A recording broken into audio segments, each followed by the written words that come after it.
Tu es notre Dieu, tu mérites la louange, tu mérites l'honneur, tu mérites la majesté et force. Nous te rendons gloire, ô Dieu, tu es notre Dieu. Alléluia. Nous te rendons gloire et honneur. Nous levons nos mains pour te louer, exalter ton saint nom. Nous te rendons gloire, gloire et honneur. Nous levons nos mains pour te louer, exalter ton saint nom. Car tu es Dieu, Seigneur, tu fais des miracles, nul n'est comparable à toi. Aucun nom n'est comme toi, car tu es Dieu, Seigneur, tu fais des miracles, nul n'est comparable à toi. Aucun nom n'est comme toi. Alléluia, alléluia. Tu es notre Dieu, Seigneur. Nul n'est semblable à toi. Tu mérites louange et honneur, Seigneur. Oh.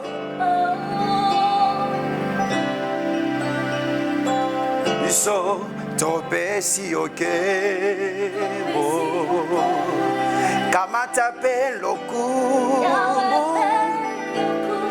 totomboli maboko tokumisa tosanjolayo lelo topesi okebo Yesu nangai lokumu kolo baba totomboli maboko tokumisa tosanjolayo yozanzambe yozanzambe yosalakabikamwa mokotakokanayo mokote mokote loko yozanzambe yozanzambe yosalakabikamwa mokotakokanayo mokote mokote lokola oh mokote mokote lokola mokote alikio nanguya na lokumu mokote lokola. Gloire à notre Dieu. Bien-aimés frères et sœurs dans le Seigneur, partout où vous êtes, que Dieu vous bénisse. C'est lui qui nous donne le souffle de vie, qui nous donne le mouvement, l'être et la respiration, mérite que nous puissions lui être reconnaissants. Tu sais, quand Dieu permet que tu vives encore aujourd'hui, ça veut dire qu'il a un plan pour toi, il te fait encore confiance, et si tu étais hors de la foi, tu as vécu perdu, c'est encore une seconde chance pour que tu puisses revenir sur le droit chemin et découvrir la voie que Dieu veut que tu puisses suivre. Alors, si tu écoutes ce message, ce n'est pas un hasard. Mais avant d'aller plus loin, je voudrais que nous puissions accueillir le Seigneur Saint-Esprit, que nous puissions accueillir le Dieu le Père, que nous puissions accueillir le Seigneur Jésus, notre Sauveur. L'Esprit de Dieu est là, il couvre même dans les milieux chaotiques des ténèbres. L'Esprit du Seigneur est là même parmi les plus désespérés, même parmi ceux qui ont la joie. Accueillons-le, le monde entier, tous les continents, vous qui me suivez. Sachez que le Saint-Esprit n'est pas limité par quoi que ce soit. Accueillons-le. Et pour l'accueillir, j'aimerais que tu lui dises, comme si tu parlais à une personne parce qu'il est une personne vivante. Parce que tout ce qui existe n'est pas visible. Et tout ce qui n'est pas visible, cela ne veut pas dire qu'il n'existe pas. Accueillons le Seigneur Saint-Esprit. Je vous prie d'acclamer, de lui dire « Bienvenue Seigneur Saint-Esprit, je t'aime. Bienvenue et merci pour ta présence. Toi qui as écrit les Saintes Écritures, aide-moi à les comprendre, aide-moi à les pénétrer pour que ma foi augmente et que je puisse servir mon Dieu pendant ma génération. Bienvenue cher Saint-Esprit. Et voilà, je crois qu'il nous accueille, qu'il est content parce que nous l'avons aussi accueilli. Et acclamons le roi des rois. Merci Seigneur Saint-Esprit. Tu nous guides, tu nous révèles, tu nous mets en communion avec tout le peuple des dieux à travers le monde entier et le ciel pour que nous puissions t'écouter, t'obéir et marcher par la foi et non par la vue. Celui qui croit à cela dit 3 fois Amen. Amen, Amen et Amen. Oh, mais acclame le roi de rois parce que tu ne seras plus la même personne après ce culte, après l'écoute de ce message. Ta vie sera transformée à jamais. Si tu me crois, dis merci Seigneur. Alléluia. Mes frères et sœurs, c'est encore une joie, un grand plaisir. Vous savez, toute cette année, je ne cesserai jamais de le rappeler, le Seigneur qui savait de quoi cette année est faite. Moi, je crois que c'est la meilleure des années que j'ai connues.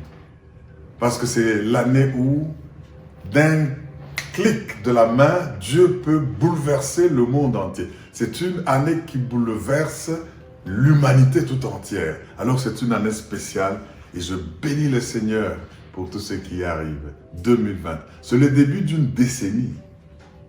Dieu c'est un Dieu de cycles, Dieu c'est un Dieu de temps, Dieu c'est un Dieu de circonstances. Et comme on a fini 2019, on commence 2020, c'est le début d'une nouvelle série d'années, des dizaines d'années, dont cette année est l'année de départ. Et je crois que Dieu fera des bonnes et grandes choses pour chacun de nous. Surtout vous qui marchez par la foi. Est-ce que tu peux dire Amen? Oh, une année merveilleuse. Alors, le thème de cette année, nous ne l'oublions pas, c'est comprendre l'importance de la foi. Comprendre l'importance de la foi. La foi est très importante pour les enfants de Dieu. Et nous l'avons compris pendant ce temps.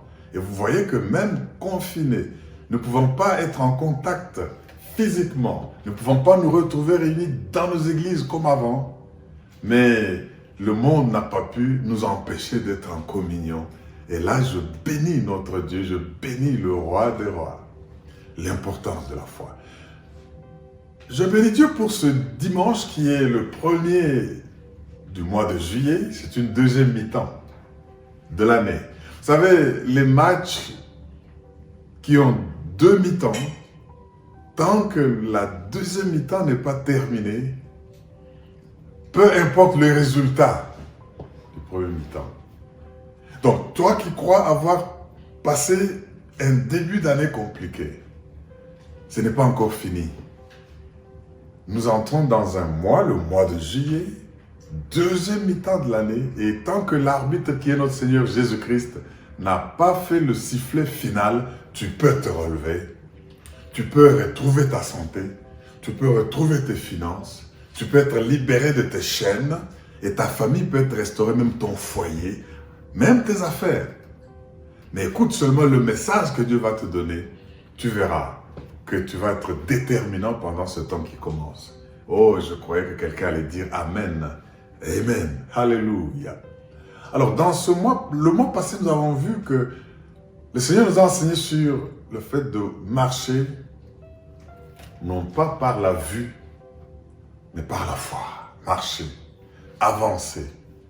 Tu ne peux marcher qu'étant vivant. Et quand tu es vivant, tu ne peux marcher qu'en avançant ou en faisant des mouvements pour ne pas faire du surplace. Mais ne suis pas tes yeux. Ne laisse pas tes émotions t'embrouiller. Ne laisse pas tes sentiments t'embrouiller, ni la logique. Je ne rentre pas dans le message que nous avons eu tout le mois dernier. Et nous avons l'avantage de les avoir en ligne. Celui qui veut réécouter n'a que réécouter et affermir sa foi. Alléluia. Et le dernier message que nous avons vu, parce que nous sommes partis et nous sommes toujours dans Hébreux 11 avec les héros de la foi. Nous avons tellement de stars qu'on n'a pas besoin de stars dans la vie chrétienne. Nous avons besoin des héros de la foi qui affectent le cœur de Dieu et changent leur monde et leur environnement. Ces héros, nous les trouvons dans un grand échantillon dans le livre d'Hébreux chapitre 11. Et c'est pour cela que Hébreux 12, qui termine cette liste des héros et ce qu'ils ont fait par la foi, il nous dit, nous donc aussi, puisque nous sommes environnés d'une si grande nuée de témoins, déchargeons-nous de tout fardeau et du péché qui nous enveloppe si facilement. Courons avec persévérance dans la carrière qui nous a été ouverte, les yeux fixés sur Jésus, le chef et le consommateur de la foi. Donc, ces témoins qui nous environnent, nous sommes en train de les voir l'un après l'autre. La fois dernière, en lisant le verset 3 et 4 d'Hébreux 11, nous avons vu, à part tous ceux qui étaient les anciens qui ont cru en Dieu, nous avons vu ce héros appelé Abel. La Bible dit, quoique mort, il parle encore. Aujourd'hui, quoique mort. C'est pour dire que nous, quand les gens croient que nous sommes morts, mais nous sommes comme en coma parce que nos esprits, notre âme, notre être au fait ne meurt pas. Et Abel, aux yeux des hommes, son sang a coulé, son frère l'a tué, un meurtrier. Il a été victime, il a été martyr. Mais malgré tout cela, jusqu'aujourd'hui, des milliers d'années après, Abel parle encore. Toi aussi, si tu as la foi comme Abel, tu vas encore parler. Est-ce que quelqu'un dit Amen? Même si quelqu'un croyait qu'il va te tuer. Non. On peut tuer ce corps, cette chair, cette tente. Mais la vraie personnalité que nous sommes va continuer à parler. Laisse tes œuvres agir et parler, même pour des générations qui viennent, comme Abel. N'oubliez pas, nous avons relevé dans la foi d'Abel. Vraiment, il faut que nous puissions nous imprégner de cela. 3 grandes choses qui ont caractérisé sa foi, qui doivent caractériser la foi de nous tous enfants de Dieu, qui marchons par la foi et non par la vue. 3 grands C. Le contraste entre sa foi et la religiosité. Lui croit dans le sang versé parce que sans effusion de sang, il n'y a pas de pardon de péché. Mais les gens qui sont de la religion comme Caïn, qui suivent la voie de Caïn, eux, ils croient que c'est par leurs œuvres, c'est par le travail de leurs efforts, leur transpiration, leur terre, fruits et légumes. Ils peuvent toucher le cœur de Dieu. Dieu a boudé, Dieu a refusé de considérer Caïn et son offrande. Mais il a eu du respect pour Abel et pour ses offrandes. Ça, c'est très important pour nous. Contraste dans leur adoration.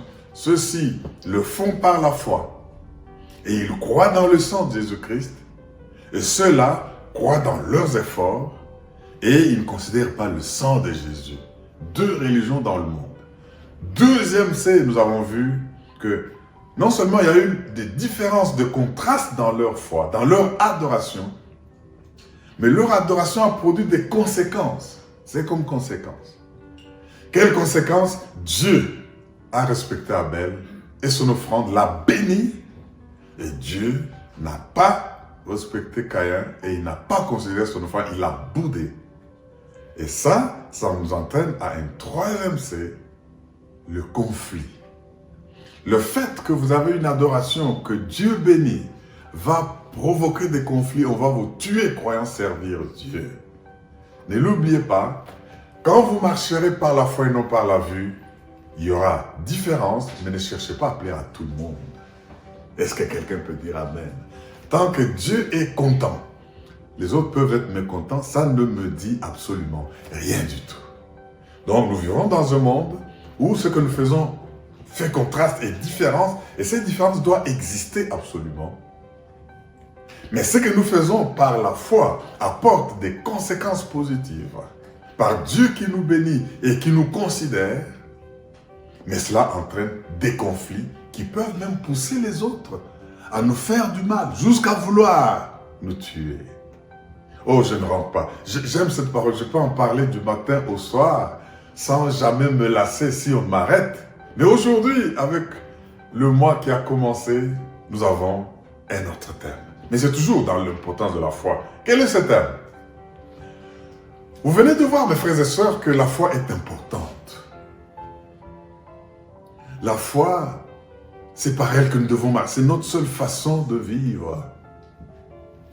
Alors, cela étant, Dieu voudrait que pendant ce moment, nous puissions découvrir ce qui nous apporte la foi. Alléluia. Le thème, découvrir ce qui nous apporte la foi. Pourquoi? Parce que comme nous avons besoin de beaucoup de foi, comme nous avons besoin de la foi pour vivre, dans un monde qui peut être agressif, atroce, contre vous, qui peut vous martyriser, mais dans un monde où Dieu peut nous considérer, nous bénir, dans un monde où nous devons avoir la différence dans nos façons de faire pour qu'il y ait contraste, nous avons besoin de découvrir ce qui nous apporte la foi. Il y a ici, comme c'est un message introductif, je voudrais nous lire les quelques textes, c'est-à-dire pour vous mettre la puce à l'oreille, le sel dans la bouche, de manière à ce que vous puissiez déjà vous-même, par votre méditation et votre analyse, découvrir déjà qu'est-ce que vous apporte la foi. Vous avez besoin de ça parce que vous ne pouvez vivre que par la foi, surtout dans des moments les plus compliqués, comme le moment des ténèbres que nous sommes en train de traverser. Quelqu'un m'entend et dit « Alléluia ». Premier texte. Jean 17, verset 20. La Bible dit quoi? Ce n'est pas pour eux, c'est la prière du Seigneur Jésus, la prière sacerdotale.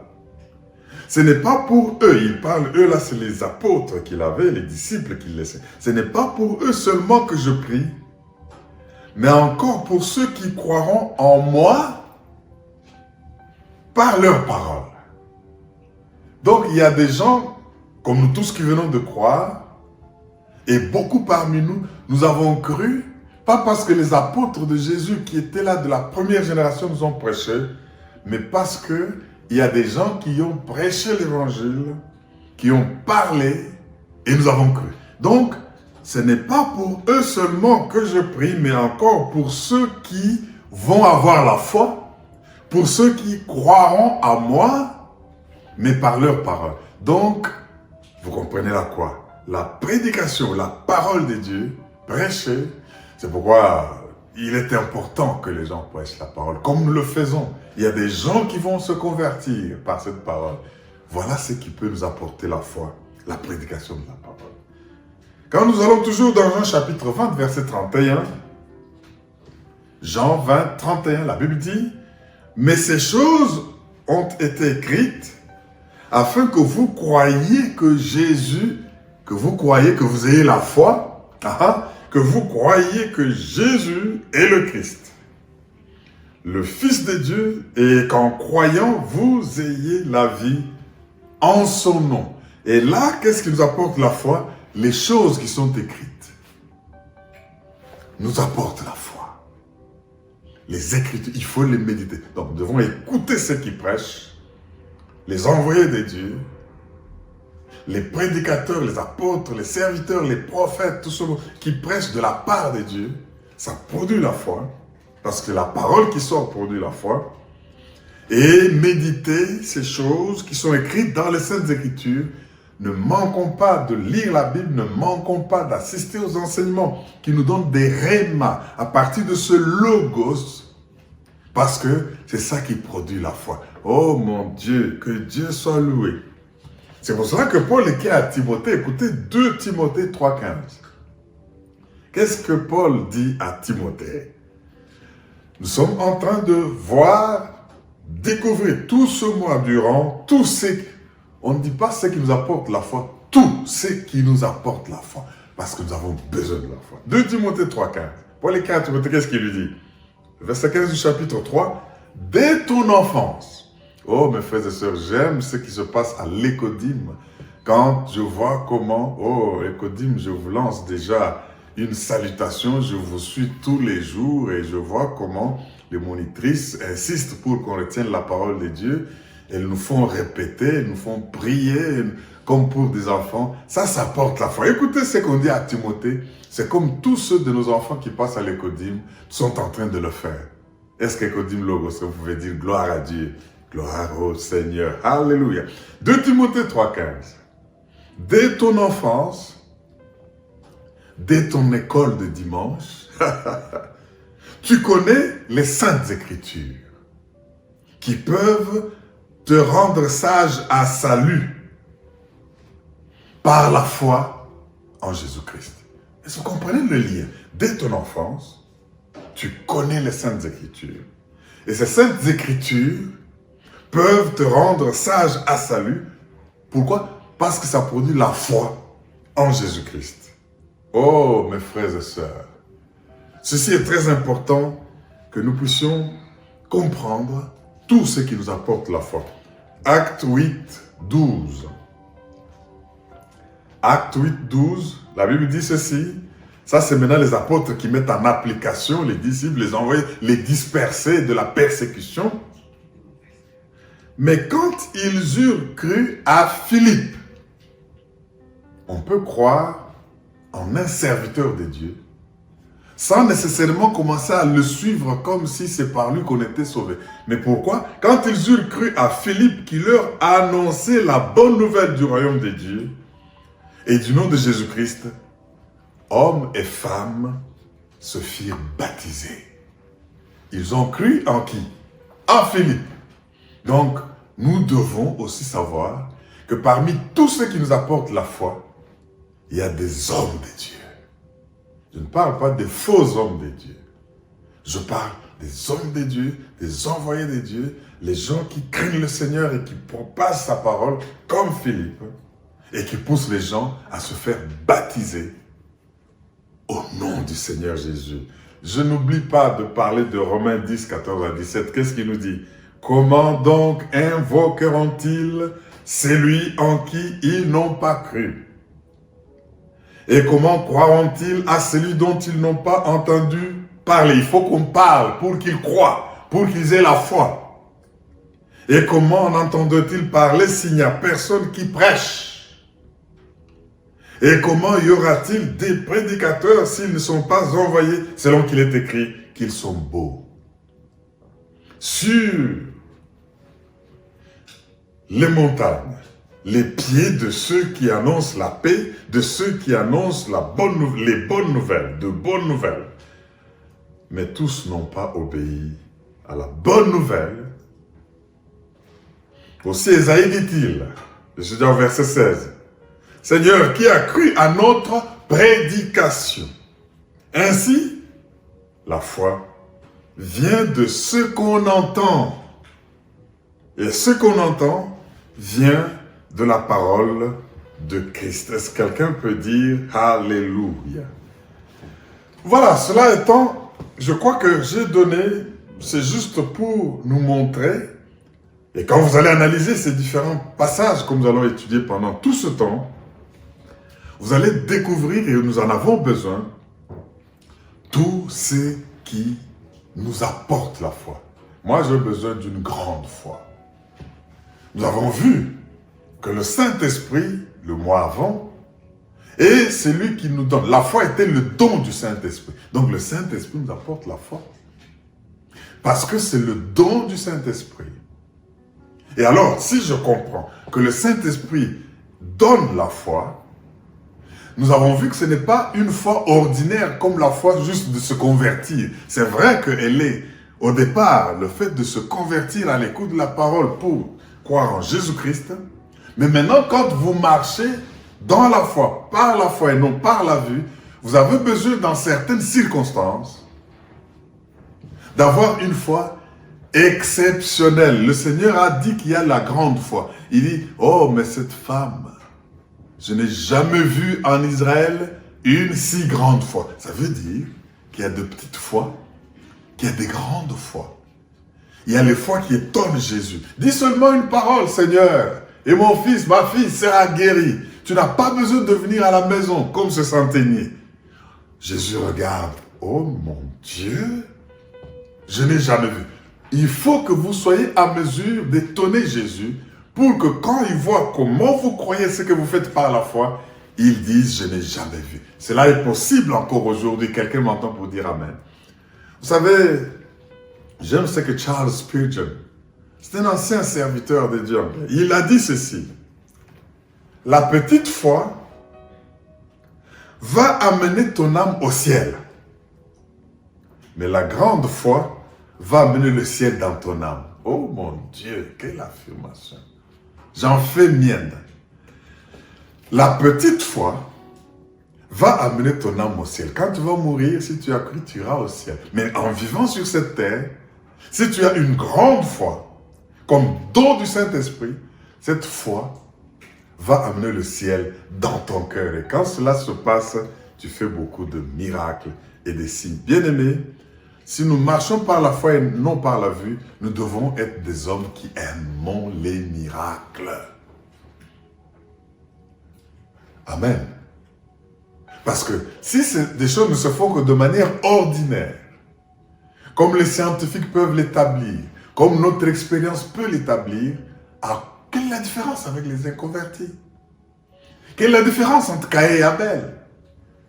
Quelle est l'occasion qui nous permet de voir les conséquences du fait que Dieu respecte notre offrande et qu'il nous respecte nous-mêmes et qu'il ne respecte pas l'offrande ni les personnes qui marchent dans la religiosité? Quelle est la différence? Ceux qui suivent la voie de Caïn.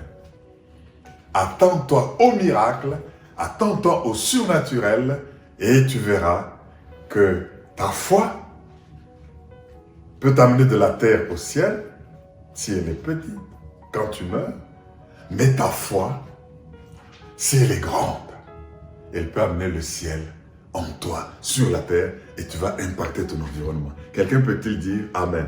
Vous savez, le message que j'aimerais donner aujourd'hui, que nous allons poursuivre par la suite, nous allons parler de Abraham et les disciplines de la foi. Oh, j'aime cette parole. Abraham, nous sommes toujours en train de prendre des grands personnages d'Hébreux 11. J'ai sauté Enoch, j'ai sauté Noé. J'aurais bien voulu, parlant d'Abel, parler de Enoch, et parlant d'Enoch, et parler de Noé, mais à cause du besoin du message, parce que chaque personnage là libère des principes, je veux que nous puissions parler d'Abraham. Mais nous allons dégager dans la vie d'Abraham, en tant que héros de la foi, la discipline de la foi. Nous devons maintenant vivre, marchant par la vue, par la foi et non par la vue, mais mettre en application les disciplines d'Abraham. Oh mon Dieu! Vous savez, je vais affirmer ceci. Quand nous venons à Jésus-Christ, nous entrons et nous nous faisons inscrire dans l'école de la foi. Est-ce que tu peux dire Amen?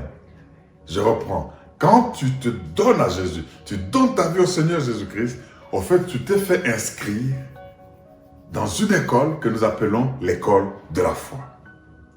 Et si nous voyons la vie en Jésus-Christ comme étant une école de la foi, je peux dire ceci. La vie que nous menons, c'est ça la salle de cours, la salle de classe. La Bible, c'est notre syllabus. Les prophètes et les apôtres, ce sont nos professeurs. Et je crois que Abraham devait être le recteur de cette classe. Alléluia. Quand tu donnes ta vie à Jésus, sache que tu es entré dans une école, l'école de la foi. Amen. Dans cette école de la foi, toute la vie, partout où tu es, c'est ça la classe. L'auditoire. Et cette école a un seul syllabus, les Saintes Écritures, la Bible, dans lesquelles les prophètes et les apôtres sont des enseignants, des professeurs, et nous avons comme recteur Abraham. Oh mon Dieu, si tu ne peux pas acclamer le Seigneur qui va nous révéler des grandes choses dans cette école. Chaque fois que je dors et je me réveille, dans n'importe quel milieu où je me trouve, au travail, dans les affaires, en voyage, en Afrique, en Europe ou en Asie. Je sais que tout cela constitue l'école de la foi. Et le Seigneur va m'enseigner beaucoup de choses. Et je trouve mes syllabus dans tous les écrits de la Bible. Et là, je ne peux pas manquer de réussir et d'impacter ma génération. Mon Dieu. Vous savez, Abraham est un personnage très étonnant. Hein? Abraham. Je comprends pourquoi beaucoup aiment son nom. Que ce soit du côté des Juifs, du côté des chrétiens eux-mêmes, beaucoup aiment et portent le nom d'Abraham. Et je bénis le Seigneur pour ça. Mais qu'est-ce qui est dit d'Abraham? Parmi les héros de la foi, lisons Hébreux chapitre 11, le verset 8 à 15. Hébreux 11, 8 à 15. Si j'avais tout le temps, j'examinerais, comme je l'ai dit, chaque héros, chaque personne soulevée dans ce livre, dans ce chapitre 11, parce qu'il dégage des enseignements terribles. Abraham est même appelé le père de la foi. Hébreux 11, lisons 8 à 15. Comme je l'ai dit, j'introduis le message et nous allons continuer dans la suite. Abraham et les disciplines de la foi. Un homme de la foi n'est pas un indiscipliné. Il y a des chrétiens indisciplinés, comme il y a des indisciplinés même politiques. J'entends ce genre de choses se dire. Un indiscipliné, il ne sait pas vivre selon les règles. Et dans la foi aussi, nous avons besoin de comprendre les disciplines de la foi. Quelqu'un qui est là me dit « Alléluia ». Ok, Hébreux 11, 8 à 15, la Bible dit quoi? La Bible dit ceci. C'est par la foi qu'Abraham, lors de sa vocation, obéit et partit pour un lieu qu'il devait recevoir en héritage. Et qu'il partit sans savoir où il allait par la foi. Verset 9. C'est par la foi qu'il vint s'établir dans la terre promise, comme dans une terre étrangère, habitant sous des tentes, ainsi qu'Isaac et Jacob, les cohéritiers de la même promesse. Car, écoutez ça, il attendait la cité qui a des solides fondements, celle dont Dieu est l'architecte et le constructeur. Aujourd'hui, des gens confondent architecte et constructeur. C'est des métiers différents, mais il y a des cités où Dieu est seul, architecte et constructeur. Abraham attendait ça. Verset 11. C'est par la foi que Sarah elle-même, malgré son âge avancé, fut rendue capable d'avoir une postérité parce qu'elle crut à la fidélité de celui qui avait fait la promesse. Il est fidèle, mon Dieu, il est fidèle. C'est pourquoi, d'un seul homme déjà usé de corps, naquit une postérité nombreuse comme les étoiles du ciel, comme le sable qui est sur le bord de la mer et qu'on ne peut compter. C'est dans la foi qu'ils sont tous morts, sans avoir obtenu les choses promises. Mais ils les ont vus et salués de loin, reconnaissant qu'ils étaient étrangers et voyageurs sur la terre. Ceux qui parlent ainsi montrent qu'ils cherchent une patrie.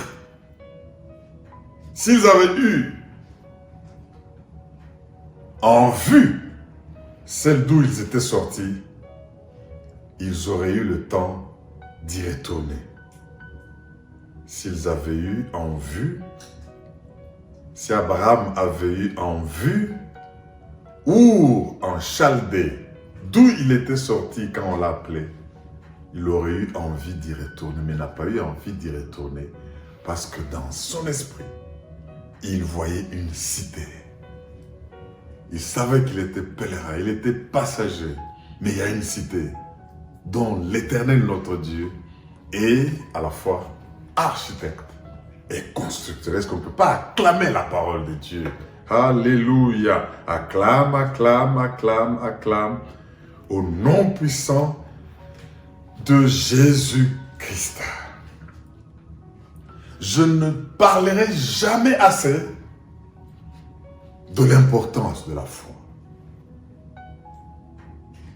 Vous savez, quand nous les avons vus, n'oubliez pas Hébreux 11, chapitre 11, verset 6, la Bible dit, sans la foi, il est impossible de lui être agréable à Dieu. Impossible. Sans la foi. C'est pourquoi j'affirme ceci, bien-aimé. Si tu plais à Dieu, peu importe à qui tu te plais. Et si tu te plais à Dieu, peu importe à qui tu plais. Il y a dans ce monde des gens, politiciens, hommes d'affaires, qui plaisent aux individus et font n'importe quoi jusqu'à vouloir tout pour tuer des gens et renverser la vie des populations entières tout en ne cherchant pas à plaire à Dieu. Des politiques ailleurs, des religieux de ce monde et tout cela. Et pourtant, Dieu a un plan pour son peuple. Dieu aime que nous vivions et que nous puissions le servir pendant que des hommes accrochés à la patrie terrestre ne tiennent pas compte de ça. Moi, je refuse de plaire aux hommes. J'allais vous donner encore un texte pour devoir, mais je crois que je vais le faire prochainement. Parce que je crois maintenant que vous avez retenu Galates 2:20. J'ai été crucifié avec Christ. Si je vis, ce n'est plus moi qui vis, c'est Christ qui vit en moi. Si je vis maintenant dans la chair, je vis dans la foi au Fils de Dieu qui m'a aimé et qui s'est donné lui-même pour moi. Oh, j'aime ça. Prochainement, ça sera Galates 1:10. Galates 1:10. Commencez déjà à le lire et le retenir. C'est très intéressant parce que si tu plais à Dieu, peu importe qui n'est pas content de toi, peu importe qui tu déplais. Et si tu ne plais pas à Dieu, peu importe à qui tu fais plaisir dans ce monde, Dieu ne va pas tenir compte de toi. Est-ce que tu peux dire Amen? Abraham a été notre modèle. Il n'y a pas moyen de plaire à Dieu sans la foi. La foi doit être la marque du croyant. Est-ce que tu peux dire Alléluia? Quand tu es là, tu dis je suis chrétien. Sache que la marque qui doit se dégager, qui doit être vue par les autres, ça doit être la foi. Vous savez, ça c'est un fait qui passe comme un fait simple. Les croyants étaient appelés d'abord croyants avant d'être appelés chrétiens. C'est parce qu'ils ont cru. Et on a vu qu'ils se ressemblaient à Christ qu'on les a appelés chrétiens. Antioche. Bien-aimés, que la foi nous caractérise. Parce que nous ne réussirons jamais notre vie chrétienne sans croire en Dieu. Ça, c'est très important.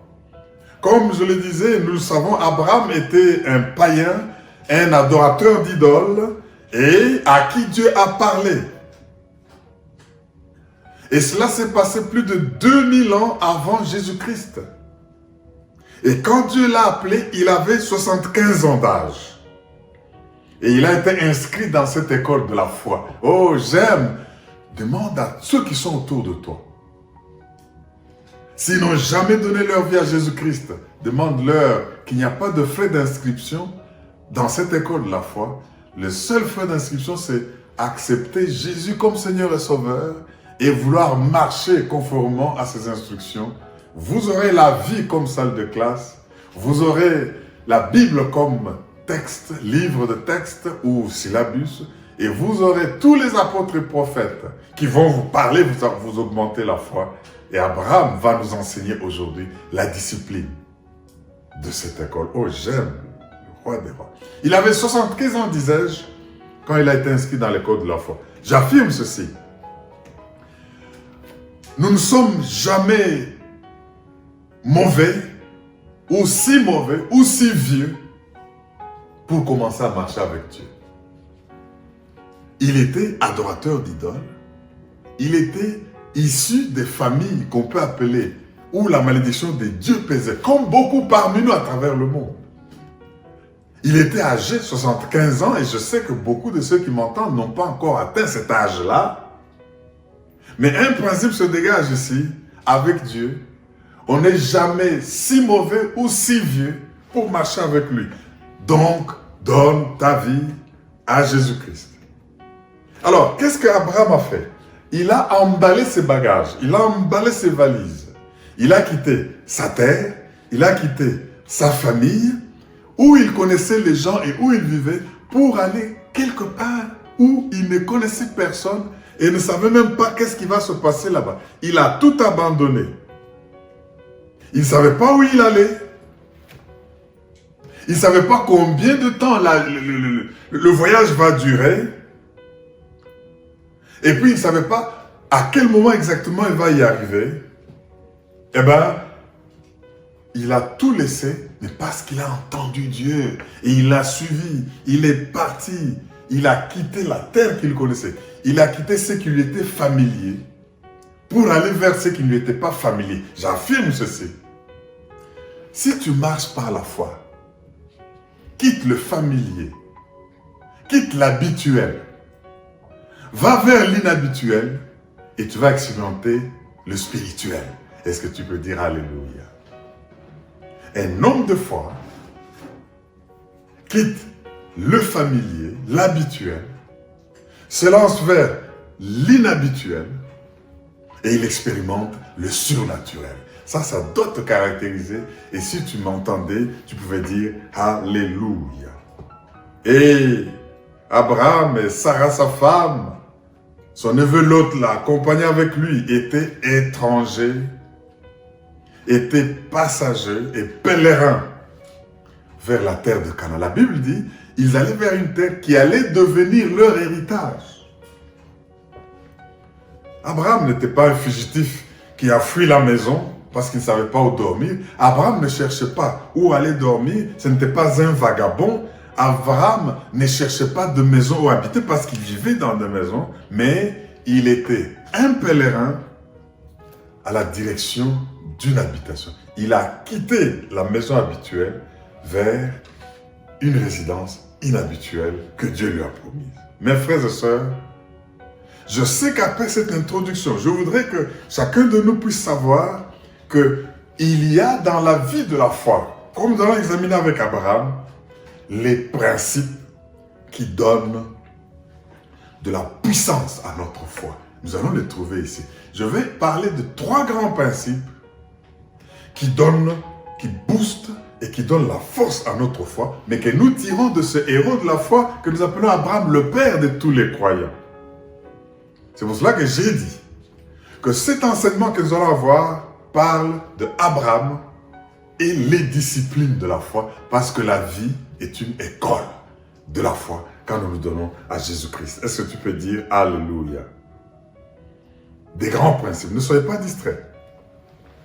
Des principes qui vont dynamiser notre foi et amener le ciel sur terre. N'attendons pas que nos âmes aillent au ciel quand nous allons mourir en vivant avec une petite foi là-bas, mais recevons tous ces éléments qui nous apportent la foi pendant que nous sommes encore sur la terre, de manière à ce que nous puissions recevoir le ciel dans nos âmes et faire des miracles pour Dieu. Le premier principe, et je vais juste l'introduire, nous allons continuer par la suite, c'est le principe de l'écoute de la voix de Dieu. Le principe de l'écoute de la voix de Dieu. Alléluia. Gloire à l'agneau de Dieu. Le principe de l'écoute de la voix. Alors, lisons. J'introduis, comme je dis, parce que je ne veux pas vous bourrer beaucoup de choses qui vont vous faire perdre l'essentiel. On est là et on va insister parce que nous devons marcher par la foi. Revenons à Hébreux chapitre 11. Premier principe de la discipline de la foi, le principe de l'écoute de la voix de Dieu. Amen. Très important. Et tu vas comprendre comment est-ce que tu écoutes la voix de Dieu. Hébreux 11, 8. La Bible dit quoi? Je vais lire 2, 3, 4 versions pour que nous puissions comprendre les nuances. Hébreux chapitre 11, verset 8. Louis II dit, c'est par la foi qu'Abraham, lors de sa vocation, il y a beaucoup de gens qui ont une vocation mais qui ne savent pas bouger en fonction de cette vocation. C'est par la foi qu'Abraham, lors de sa vocation, obéit et partit pour un lieu qu'il devait recevoir en héritage. Et qu'il partit sans savoir où il allait. Parole vivante. La Bible dit quoi? C'est à cause de sa foi qu'Abraham obéit à Dieu lorsqu'il fut appelé. Il y a des gens que Dieu appelle mais qui n'obéissent pas. C'est par la foi. Abraham obéit à Dieu lorsqu'il fut appelé à partir pour un pays qu'il devait recevoir plus tard en héritage. Il est parti sans savoir où il allait. Lui, second parle de vocation. Parole vivante parle de l'appel. Il fut appelé.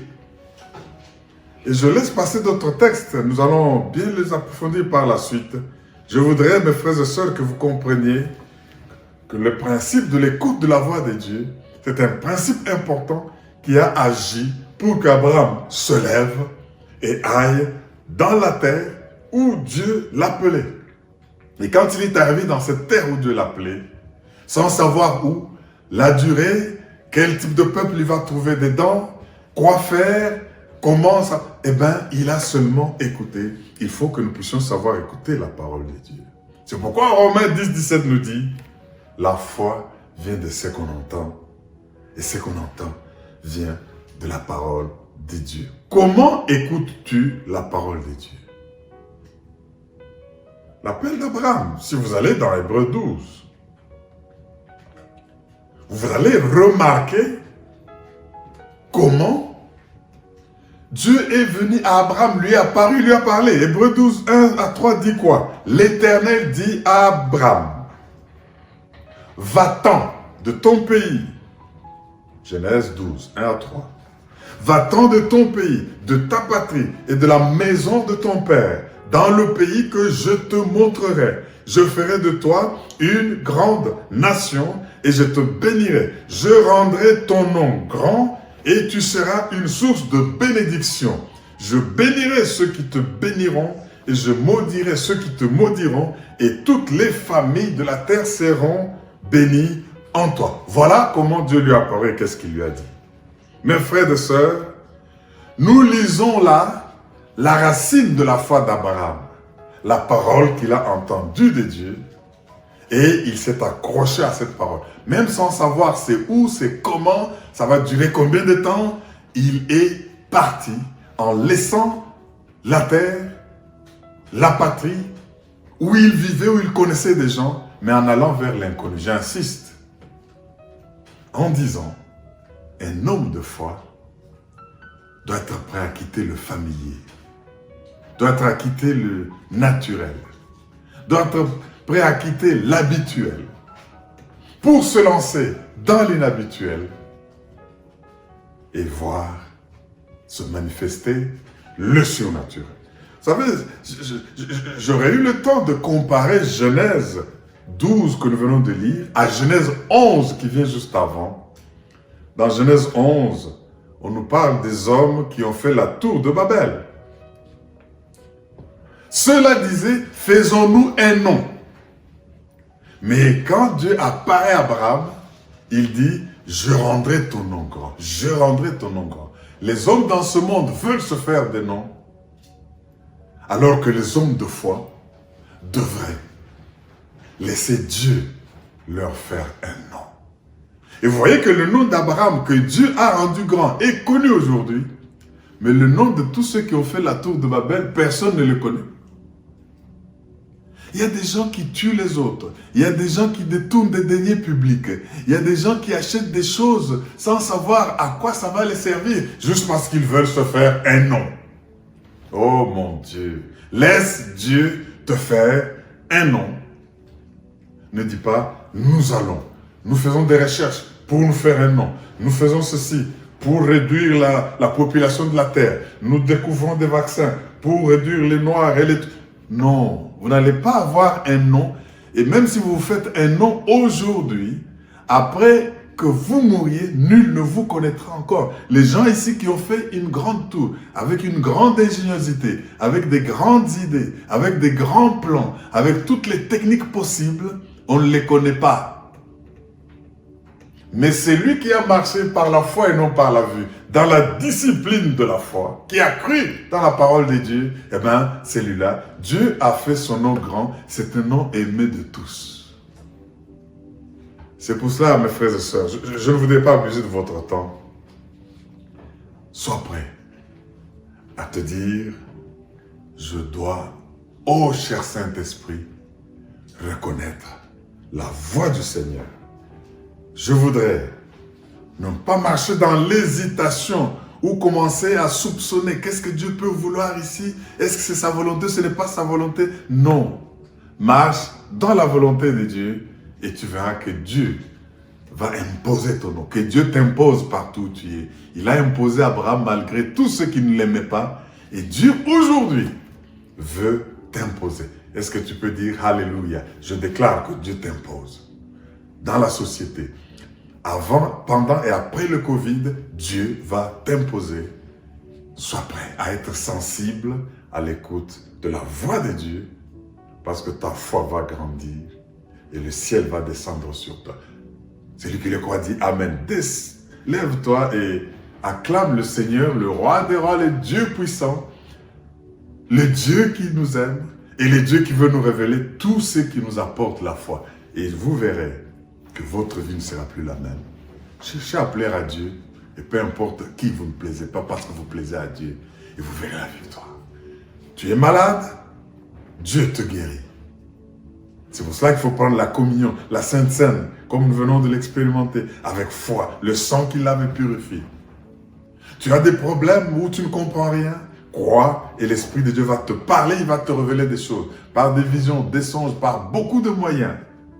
Mais dès qu'il t'aura révélé, marche par la foi, elle vient par l'écoute de la parole de Dieu. Et un grand principe de la discipline de notre école de la foi. Que Dieu vous bénisse. Partout où vous êtes, au nom du Père, du Fils et du Saint-Esprit, et tous nous disons 3 fois Amen en acclamant. Amen, Amen et Amen. Soyez bénis.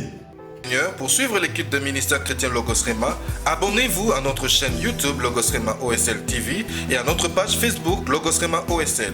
Vous pouvez également suivre les prédications de l'archevêque Diamant Kalonji tous les samedis à 7h et dimanche 13h sur la chaîne CMB TJ. Pour les offrandes et autres libéralités, voici le numéro opérationnel.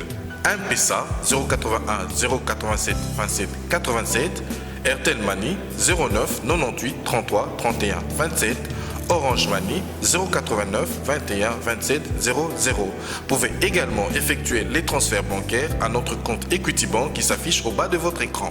Nous sommes également ouverts pour recevoir vos requêtes de prière. Pour cela, contactez-nous au 081 78 22 312 et 085 99 36 429. Que Dieu vous bénisse.